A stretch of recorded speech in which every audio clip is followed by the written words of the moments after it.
it looks like the recession may have ended in the summer of 2009, and economic recovery should be taking place now. A key ingredient in economic recovery is a strong banking system which is able to make loans to businesses and consumers going forward so that job creation and business expansion can be supported.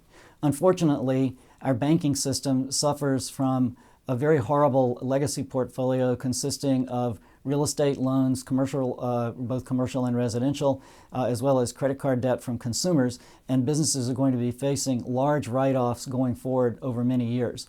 The question is going to be whether the banking system has enough capital going forward to support new lending to new business loans and consumers, while at the same time being able to take the write-downs that are going to be necessary on their bad loans that they have in their portfolio.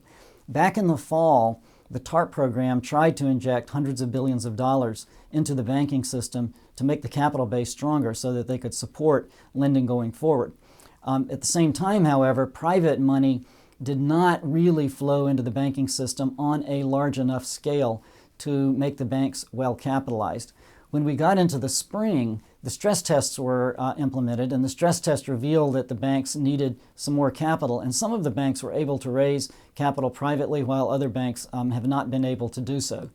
As we look at the situation now, we see that the banks really need more capital, and the economy needs a very strong banking system in order to recover.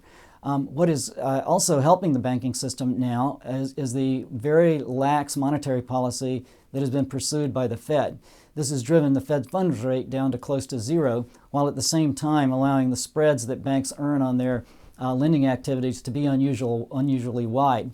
These unusually wide spreads have made new business for banks quite profitable going forward, but on the other hand, the unusually wide spreads can be a big hindrance to businesses and consumers actually expanding their spending and expanding their investment in a manner that would help the economy.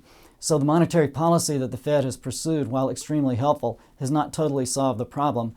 One of the remaining problems is whether the banking system needs more capital, whether that capital should come from the Treasury or whether that capital can come from the private sector.